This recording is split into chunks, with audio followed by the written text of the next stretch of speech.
Welcome back to another episode of the Episman Fam. Today's a little bit different. What is today? Today is our 5-year anniversary. So Yeah, we've been married for 5 years. Doesn't feel like 5 years, but I know everyone says that. No, So it doesn't. And it goes by way too fast. yeah. We're going to do something different today. We're going to do 5 questions for 5 years of marriage. I have a bowl of questions, and we'll pick out 5 of them and answer them as the best as we could. To the best of our ability. Thank you. For some reason, it wasn't coming out. Would you like to pick the first one? Agreed. I'm going to be the one getting yelled at. Depending on what questions y'all apparently put out there. If you had unlimited funds for a vacation, where would you go? I'd like to go to the Grand Canyon. Eventually. Yeah, going to That'd be Arizona would be a fun one. But yeah. Also, like a gentleman that I watch online has said, so many people come around to look at a massive hole in the ground, which is Grand Canyon. So it's a cool thing to see. So I've never actually seen it, but just looking at pictures, it looks pretty cool. Niagara Falls, on the other hand, that would be one that would be really cool to go see. But that's only up in New York, so that wouldn't be a terribly long drive. They say getting your passport and going to the Canadian side is a whole lot more beautiful than the U.S. side. I've heard that. I don't know. I've never been to either one, so I have no idea. That's from what I've heard from a gentleman at work and a couple other people. So You know what? If we had unlimited funds, we could probably just take a really, really long road trip and go see all of the destinations. buy a bus and go all the way around the USA. Exactly. And come back around. Basically do a massive circle. That'd be kind of cool. It'd be a long time. Well, yeah. I mean, that would be something. That would probably be a retirement thing. Yeah. Retirement? What's retirement? I don't know. Don't ask. A lot of us won't see retirement, I'm assuming. No. Or we'll see not. retirement, but we won't see... Where do you see yourselves in the next 5 years of marriage? Couple kids, different house. That's literally what I was about to say. Adding a couple more kids. Probably another dumb dog. And Hi! Yes, get over it. yes. And then She's definitely... up the wagging her tail. Definitely finding a country house and hopefully being out there before our 10th anniversary, hopefully. That would be ideal. I don't think our boys can handle living in town. They're all... William's already struggling to stay on our property with his quad. We got a little power wheel from my sister, and ever since I've started putting one of my Bosch 18-volt batteries on it, he has loved the thing because he can not really do donuts in it, but it's close enough. So he has way too much fun, and having extra yard would be a whole lot nicer. Yes. But and we could do a whole lot more of it than what we can here in town. So that's definitely one thing we would love before our 10th anniversary. Definitely to be moved into the country, hopefully in the middle of nowhere. Barely any neighbors, surrounded by fields. Sorry. close to it anyway. Next one.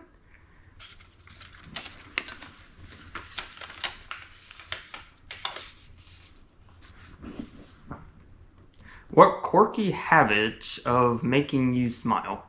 What quirky habit makes you smile? Makes you smile. But you just put the of in there. Anyways. I know one quirky habit of yours that you do all the time. You just randomly start talking in a different accent. Apparently the problem with that? No, I love it. Okay, good. I think it's funny. I do accents, but I don't know how accurate they are. It's just like 1 minute you're doing your regular voice and the next minute you're Scottish. It's like, you can't help but smile when you do that. Oh, you have tons of them. But I just can't, trying to remember which ones are the funniest ones or the funny. Or, because you have them all the time, basically.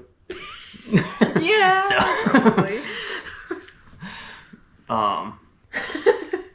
Is it that hard to pick from how many I have? Like I said, I'm trying to remember the last one you had. The last major one that you had was kind of funny. I don't know. Like I said, there's a bunch of them. I can't think of which ones. Can't think of any good I'm ones at just the one moment. big quirky habit, apparently. Yeah, well, some days. What's the most memorable What's the most memorable gift you've received from your partner? I'll let you think. Mine was the necklace that you gave me right after we started dating. That has been my favorite gift. Unfortunately, I lost that. Not too long after we got married. I don't know what happened to it. And I still kill myself about it because I really like that necklace. Because you kind of based my wedding or my engagement ring off of that necklace. Pretty close, yeah. Other than the necklace, the cross had 2 big diamonds. And then the I don't know, what would you call that? Like grapevine weave or something, whatever you want to call that. Yeah, it's similar to the one you have on right now. It just had 2 big diamonds in the middle of it. Yeah. What's yours? What's the most memorable gift I've given you? You don't know? I'm having a hard time trying to remember. Yeah. Trying to remember what all I've gotten you over the past how many years? Yeah, apparently, yeah. Trying to remember what all big gifts you give. The couple gifts that you give me. Cause I'm trying. Yeah, that's pretty sad. I think I remember the first gift I gave you. I think it was the stud finder. Yeah, you did give me that one. That's because I found this stud. Yeah. You had a motive behind that one. Plus, you were also trying to find studs in this house to hang pictures, and you had no stud finder. Yeah, that was all. Thunk. There we go. What was the question? Dude. What's the most memorable gift you've received from your partner? Obviously, a love for one, but that's not technically a gift. But that's technically it is. But yeah. Well, obviously, your second ring. We just not thought about that. The ring that I bought you. Yeah, the second one that I had to tighten up the band on. And I was just gonna say the chain is like the chain is falling off. It's falling off.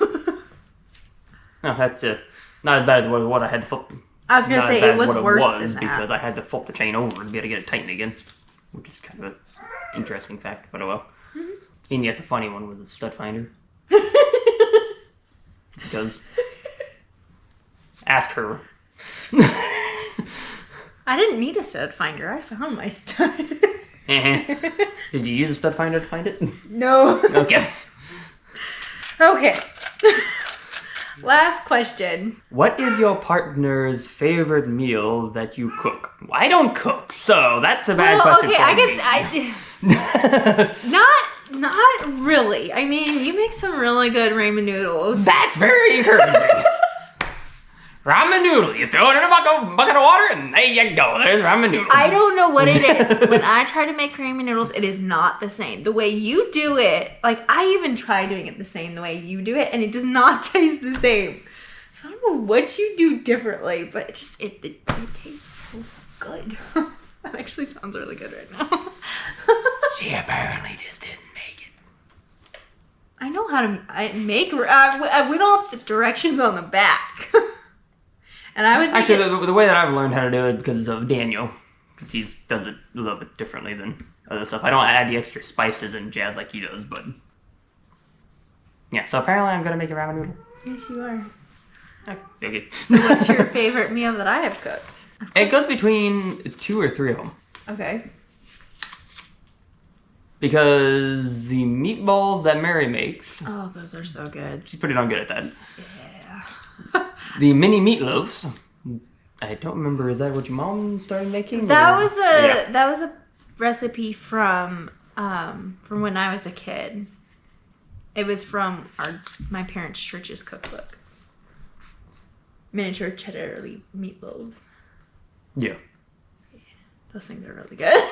Mm-hmm. They are very good. That's why I've cooked you lots of meals. Yeah, I know. And you haven't made me lasagna yet, so I can't really say that. I have made you lasagna, remember? I made you lasagna, but I don't know if I didn't add It didn't taste good. It didn't taste right, yeah. I your fettuccine is pretty decent too. What is it? The Parmesan chicken, the creamy Parmesan chicken. So it's pretty much a chicken fettuccine. Yeah, is what it is. Pretty much. But yeah, that's really good. Yeah, I know you only called for one, but I gave you 3. So. Well, you know what? I'm the cook in this family, so you know what? I'm really good at doing the we're going out to eat. Yes, you're you're pretty good about that. And you always find the good spots too to go eat.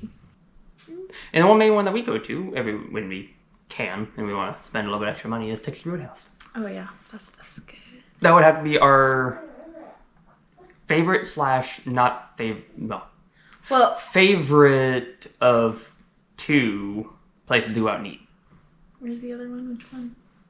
Texas Roadhouse and the Fountain here in Salina. If you haven't gone to the Fountain, you probably should because it's awesome. It's a hometown restaurant. It is so good. I think it's a family-owned business. Yeah. And she, the owner is a very nice older lady. Yeah, you work with the owner's husband at Crown. But yeah, she's had it for I don't know how many years it's been there. I think it's like 20 years. I think that's how long she's had it. Maybe.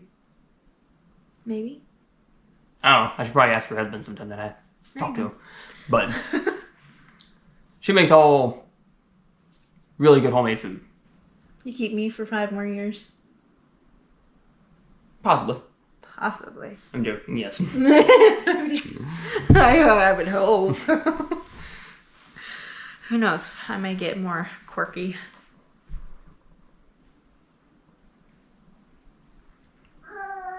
I mean, I don't know if you can get a much So quirkier have than you what figured out my one quirky habit that makes you smile? When you start to laugh, one of the other ones is you start to laugh, you start to snort. You turn into a little pig at that time. It's like... It depends on what I'm... Yeah. Because then that's one of them that gets me going. Well, I get into the deep belly laugh, and then I take in too much air, so then it comes out my nose, and it comes out as snorting. Yeah, you know. I guess I have a lot of quirky habits. But I don't know if you call that a habit, but yeah, I guess you could call that a habit. But yeah, 5 years in marriage. 5 years with a hollering kid over there. That's or cool. not hollering. Yeah, he was sitting over there in a car seat because he was sleeping. So. Yeah. And the other one's at Mom and Dad's. So. Mm-hmm. So one of the questions that we saw in there that I was kind of looking at and wanted to not really give my opinion on, but if you could travel back in time and give your newlywed selves one piece of advice, what would it be? So it'd be more or less just us giving our advice for those who are newlywed or soon to be wed. Because I mean, we've only had 5 years of experience, but so we don't know a ton, but at the same time we know a little bit more than some.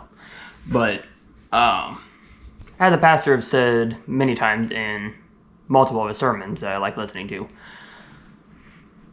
when you get married, you start your own family. Your parents are now the in-laws. So, extended family. So you have to do what is right for your family, which is now your wife, you and your wife. And when you add kids in there, it's for you guys. So if that means going to family events that your mom and dad have, then go to those family events. But if you're being pressured into doing that, that is where the man can stand up and say, I'm sorry, but we cannot do that this year because we're going over here and we're going to do our own thing this year. Because I know. I wish somebody would have gave us that advice before we got married. I mean, we got married the week before Thanksgiving. So, you know, we were heading into the holiday season. So I wish somebody would have gave us that advice of do not feel pressured to go to any family events your first year of marriage. Which is true. Or to every family event. Exactly. I mean, especially the first year because you two are starting a life together. So figuring life yes. out. And I mean, So- it'll be your first holidays together as a family. So you may want to figure out your own family traditions starting that first year. You know, that it depends on the couple, but I know we've looked back at our first year of marriage and wish we could have done several things differently, especially when it came to holiday seasons. Especially because we were married a week before the holidays started. And the biggest thing why I say that is her family lives about 2 hours away from where we live now. So trying to fit all of that into a couple day span is not very... It works, but it's also very stressful. So it can be. Definitely don't feel pressured into going to any family events your first year of marriage. And just make sure you make time for each other. Don't get too caught up in the craziness of work and just the busyness. Definitely take time for each other to reflect on like your week. Like take a day of the week. Pick a day of the week. And usually it's Sunday for us. Yeah. Just to kind of either reflect on your week or look to this next week of like, okay, what are you doing this next week? And Try to get not really a schedule, yeah. but try to get a plan together so that you can at least spend a decent amount of time with each other at the same time. Ours usually is So- pretty on the fly though, because like Just our weeks are pretty on our calendar, are pretty clear. But then as we get into the week, you know, Different different things pop things up, come up, but- and it's like, oh yeah, we can go do that. We don't have nothing. That's typically So- it's like, oh yeah, I can do that. I can do that. Sundays are I can do that. usually our days to definitely spend our time together. It's definitely Sunday afternoons when the kids are taking naps. It's when we usually spend quality time together Yeah. No matter watch a show or or just talk. It just depends on Pretty much. our moods. Because if we're usually pretty tired, it's just let's sit down and watch a YouTube or watch an episode from one of our favorite shows and stuff like that. something like, yeah. For the men, be strong. That's all I have to say. I will say that, yes. I will say that is one thing. Because men, there's a lot of weak men and a lot of strong men. And depending on who you get counseled by, if you want to call it that, or just who you have mentoring or who you look towards, you can either be a strong man or a weak man. And weak men have a very good tendency of getting ran over. So you have to learn how to be strong and weak, because they're strong and tender. If you want, I think it's how it says. Probably. Because you have to be strong towards the outside family, but you also have to be tender to your own family. Because otherwise, if you're always strong, no matter what, to both parts of your family, you'll destroy yourself, or you destroy the families. But basically, if you're strong to your family, which is your wife and your kids, you may potentially destroy the family, because men have the strong tendency and can't hurt people that you love and don't mean to, because just we're men and we half the time don't care about feelings. So That's true. so just be strong and be loving. The book that I'm going through right now is more for women, and it's going through what the purpose is for a woman biblically and what a wife, mother biblically type of thing. And that's what one of them was saying is like, the woman wants love and the man wants respect. Which is true. I mean, me personally, I want to feel loved all the time. And I try to respect you as much as I can. I know sometimes in my brain I'm just like, I don't agree with that, but I'm going to respect your decision. I'm like, okay. Which, yeah, that's... As a man, you gotta take risks at the same time, and sometimes those risks backfire or make you not too happy after that, depending on the outcome. So, Yeah, as women, we can be pretty strong, and we do not need to be the ones that are strong. We need to be the gentle ones, and you need to be the strong one when it comes to anything.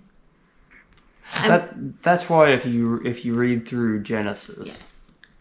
God formed man first, Yes. and God took woman from man's rib, because she is supposed to be a companion. He didn't take her from the head to be lord over the man. Didn't take her from the foot so that the man could trample on her. That's why it came from the rib, because then you basically have to do stuff in parallel with each other. Mm-hmm. And that's kind of the funny thing, because it's always like you want to shuffle in close because you want to try to get back home to your rib. I'm just kidding. Well, I mean, you also have to look at that too, like Genesis, that yes, the Lord took the rib from you and made Eve, which means you are one, you are connected, you are literally part of his body. Yeah. And you have to remember that when you're married, that you are one, you are not two. Yeah. You are not separate from each other. That's why in the vows it says, now you are one flesh. Yes. Or something like that. Something along those lines. I don't remember. Been a while. To become one. There Yes, you are to become one. Because you are now one family. You are one. Yeah. Your brain was working, but then it wasn't working at the same time. Mm-hmm. You turn into a little pig at that time. It was like, have a good one.